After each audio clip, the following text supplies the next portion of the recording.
Hi, this is Ed with Alaska Bow Hunting Supply. What I hope to show and discuss in this next video is the effect of point weight on arrow trajectory.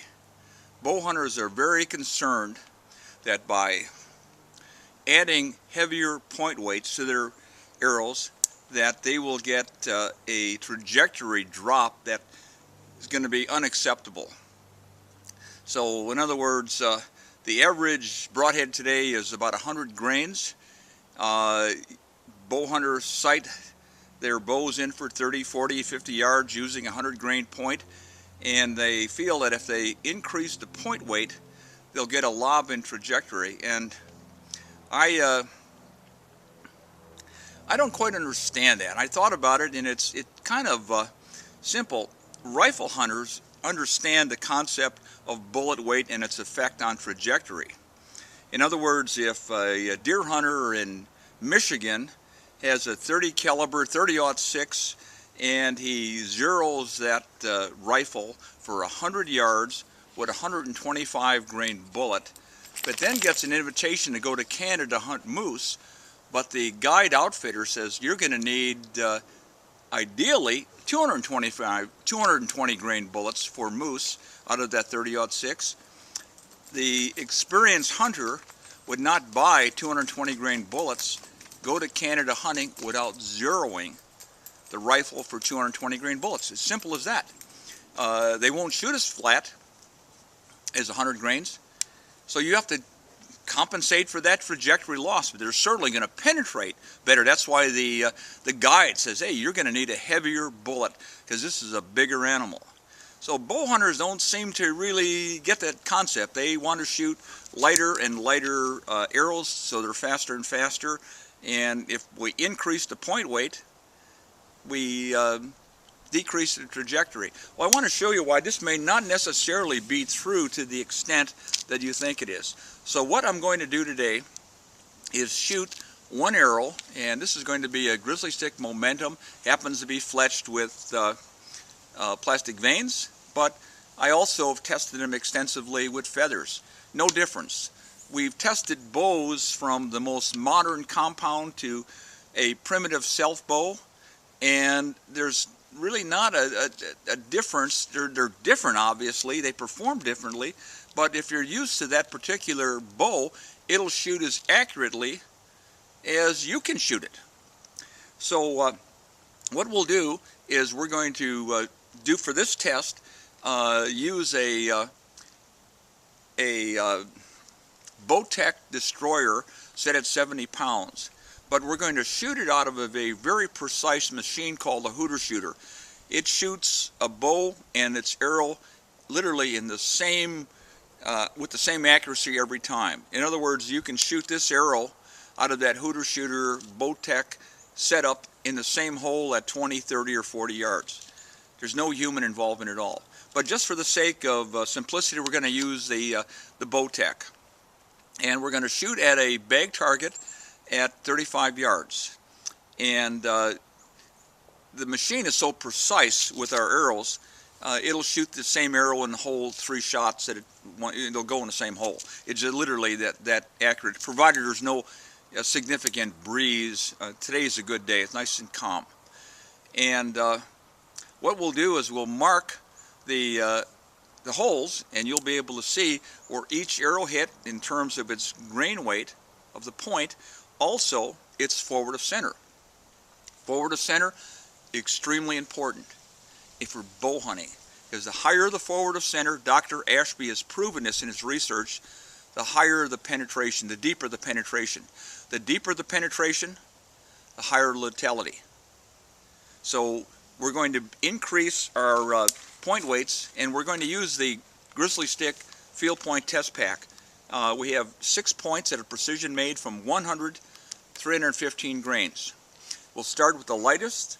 The average broadhead today is 100 grains. We'll take 1 shot, and then we'll replace that point with 125 and just go progressively heavier and heavier and see what the drop in trajectory is. It's going to be there, but how significant will it be at 35 yards? You might ask yourself, my gosh, I could shoot an arrow that's 70% more lethal, but it only shoots a couple inches lower at 35 yards. So all I have to do is change my sight pins on my bow, and it'll shoot right on at 35 yards, and I'll have an arrow that not just will wound deer, but it'll shoot clear through elk-size animals. Same bow. So what you'll see in this next segment is setting up the hooter shooter, taking a shot, and then very briefly going through 6 shots using these field points from 100 to 315 grains. Here goes.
Well, here we have the results.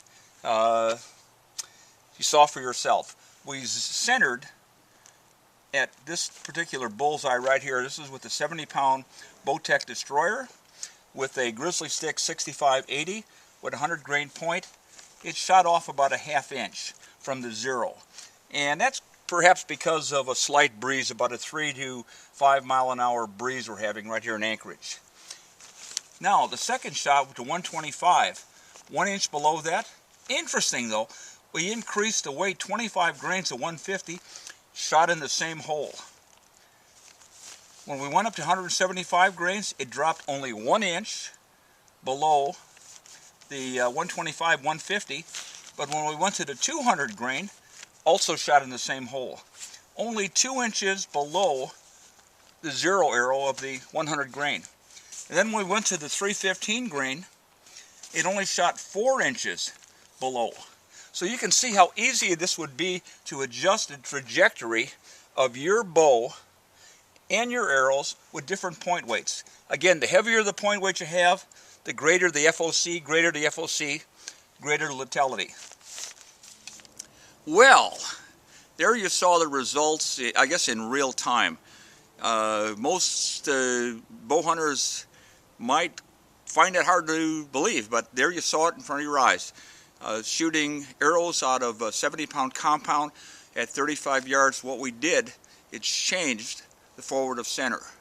Made those arrows not only heavier, but what's more important, heavier where it counts, that's the forward of center. So as we looked at this, as this chart, as I said, we zeroed in at with a 100 grain point.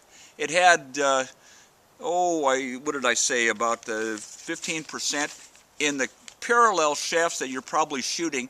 If you were to put a 100 grain point on measured FOC, it's probably 8 to 10%. But the GrizzlyStik, because of its taper design, is a significantly higher FOC right out of the box. Difference is 1 inch between 125 and 150. Incidentally, the 150 grain point hit the magic FOC of 19% that Ashby says dramatically increases penetration. But 200 and the 175 and the 200 were only an inch below that. And then they're getting into the 20% FOC. So Anyway, why is it important to shoot field points, as I did in this tape, before you buy broadheads? Well, find the highest FOC you can shoot with a field point, then buy the broadhead to match that field point, rather than the other way around, going to a pro shop, say, hey, I'm going elk hunting, what do I need? And the guy says, well, I think you need whatever it is.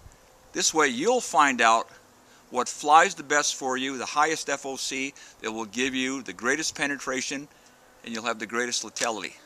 So anyway, I hope you found this video to be informative, entertaining maybe, and controversial, you bet.